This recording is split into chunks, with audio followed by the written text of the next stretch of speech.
ठीक है, तो after that under abnormal condition, या कहें कि एबनॉर्मल कंडीशन ही इससे उत्पन्न हुआ या एबनॉर्मल कंडीशन की वजह से ये उत्पन्न हो गया, ये डिलेमा हम पहले ही बोल दिए कि ये डिलेमा है। तो समझने के लिए आप समझिए कि जब अपना पराये की तरह बिहेव कर रहा है, डिस्ट्रक्शन में बॉडी को नुकसान पहुंचा रहा है, पैथोफिजियोलॉजी काउज कर रहा है, okay, that time it will term as auto antigen. Okay, yes sir. ये अंतर है इस दोनों। होप कि आप समझ गए होंगे। अब लिखिए, तो ऑटो एंटीजन क्या है, इसका डिफिनेशन आप कहोगे N auto antigen is usually A normal protein or complex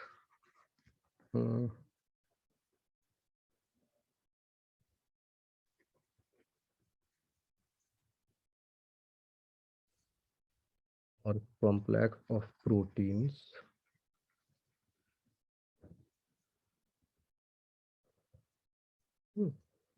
sometimes DNA, single stranded DNA or RNA also, that is recognized by the immune system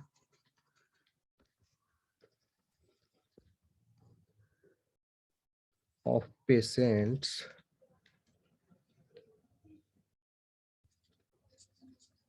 suffering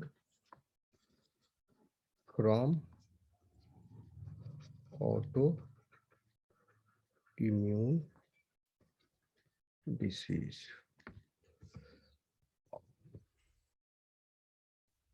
ये इसका डिफिनेशन हो, समझ गए हो आप, समझा दिए, ये बता ही दिए कि ये एंटीजन जो है under normal condition should not be the target of the immune system, but you mainly and other factors are still to be discovered, और किस वजह से हो रहा है fully we do not know कि क्यों ऑटो एंटीजन बना। तो लेकिन मेनली क्या है, जेनेटिक या एनवायरमेंटल फैक्टर्स, तो हम कह ही सकते हैं। तो नॉर्मल इम्यूनोलॉजिकल टॉलरेंस, जैसे नॉर्मल कंडीशन में इम्यून सिस्टम जो है इस ए को बर्दाश्त किए हुए है, टॉलरेट किए हुए है, सेल्फ, क्योंकि सेल्फ मॉलिक्यूल है इसलिए बर्दाश्त किए हुए है, समझ रहा है कि हाँ ये अपना है और अपने की तरह बिहेव कर रहा है। लेकिन अगर ये भूल जाए कि ये अपना है, बर्दाश्त करने की क्षमता खो दे इम्यून सिस्टम, टॉलरेट करने की क्षमता, तो अपने ही एंटीजन के खिलाफ एंटीबॉडी बन सकता है, बनना शुरू हो जाता है, और उसके बाद डिजीज हो जाता है, और उस डिजीज को हम ऑटो इम्यून डिसीज कहते हैं।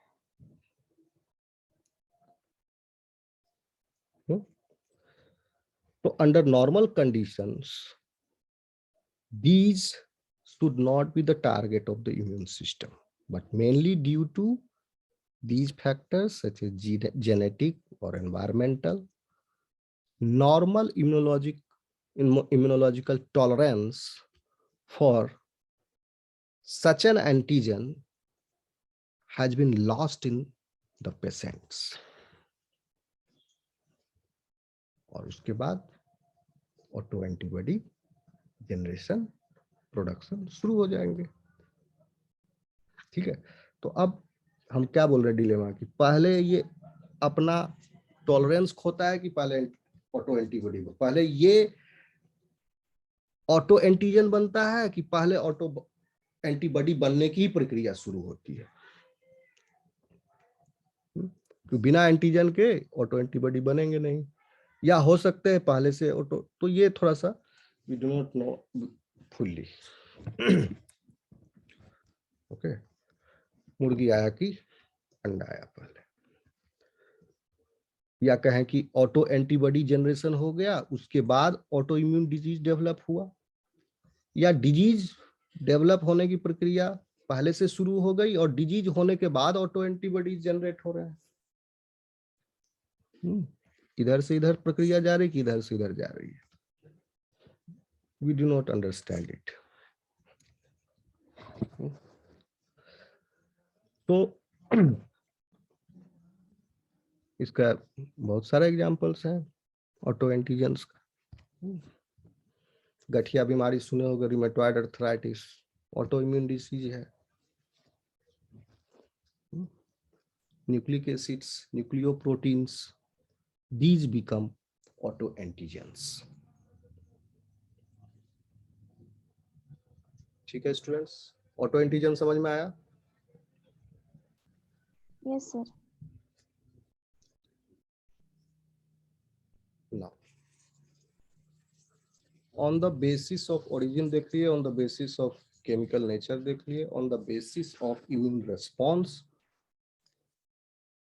on the basis of immune response,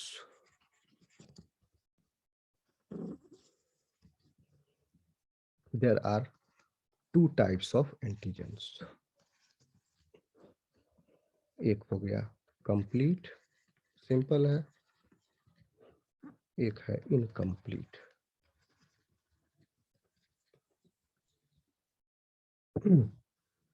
complete antigen और incomplete antigen. Complete antigen is also called as immunogen, और incomplete antigen is also called as, अभी बताया है, बताइए।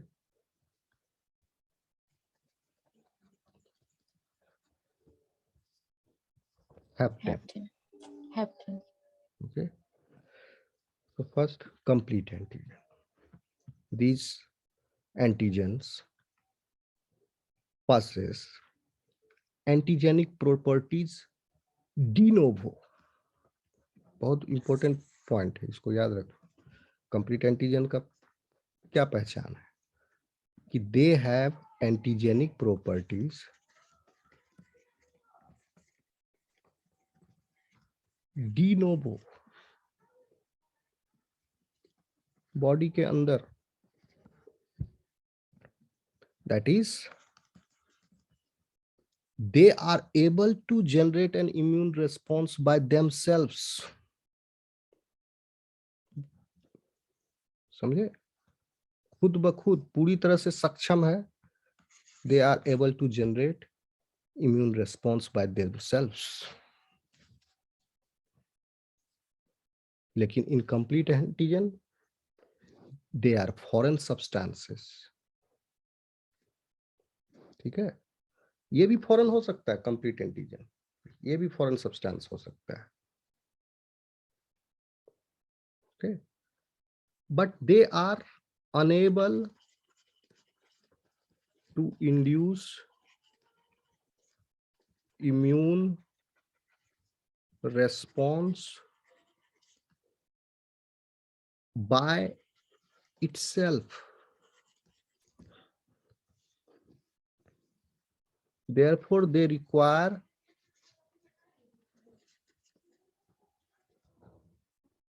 carrier molecule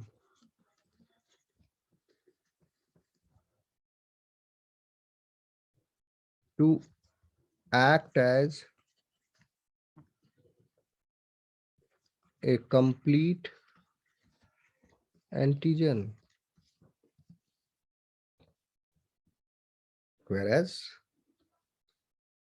they themselves are able to generate immune response by themselves।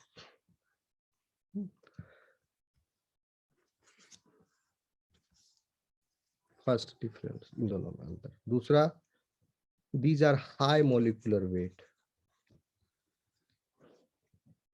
that is they have more than 10,000 daltons, yani more than 10 kilo daltons of the molecular weight they have, high molecular weight, right? They may be proteins or polysaccharide. Immunogen है basically ये, complete antigen. तो antigen के जो सारे properties definitions जो होंगे वो सब इसमें आ जाएंगे। और इनकम्प्लीट एंटीजन आपका, क्योंकि ये हेप्टेन कहला रहा है, इसको करियर मॉलिक्यूल चाहिए, छोटा है ये, ठीक है। और दोनों अकेला, करियर मॉलिक्यूल भी और हेप्टेन भी, इनकम्प्लीट एंटीजन भी, ये दोनों अकेले अकेले they are unable to induce an immune response by itself. ठीक है। Carrier molecule is also non antigenic component.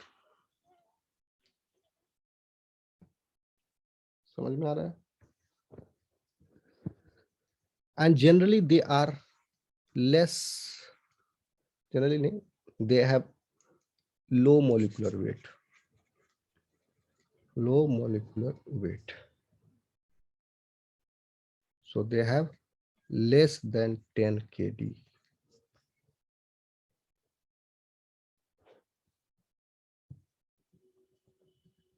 Haptens also have the property to interact with their corresponding antibody specifically. तो यहां पर सेम हो गया, एंटीजन भी specific है और हेप्टेन भी स्पेसिफिक है। ये इनकम्प्लीट एंटीजन है लेकिन स्पेसिफिक है। That means this heptane is incomplete antigen but it is having an epitope. Epitope क्या है? Antigenic determining region है present in the antigen. Okay, so this hapten is having at least one epitope. That means so haptens can react specifically with its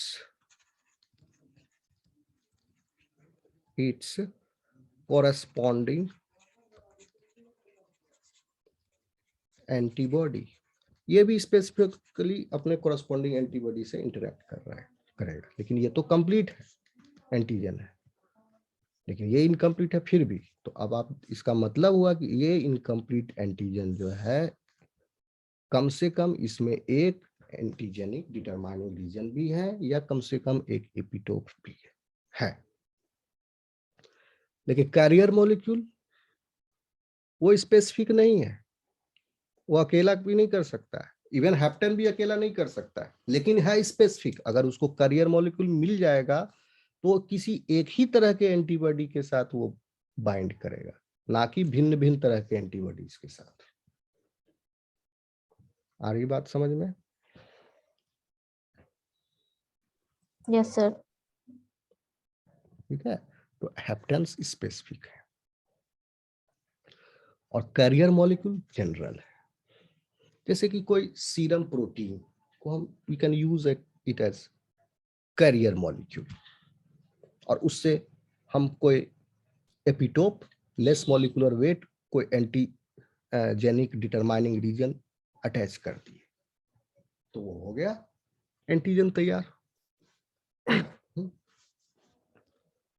अब उसमें काबिलियत आ गई, भले कि वो इम्यून रिस्पॉन्स को कर सकता है एलिसिट। तो वैक्सीन बनाने में इनका यूज होता है हेप्टेन का।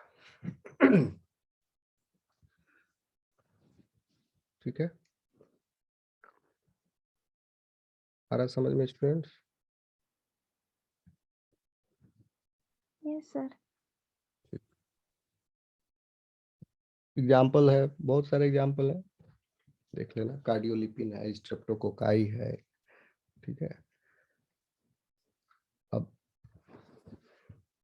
आज लगता है टाइम हो गया बहुत। ओके स्टूडेंट्स, कल हम लोग, यहाँ अभी तक कोई प्रॉब्लम है आप लोगों को समझने में? Anything that you have not understood or not got so far? No, sir. Any question? No, sir. Okay. So today the class I am concluding now. So tomorrow we will see those factors which are influencing immunogenicity or antigenicity. Okay, sir.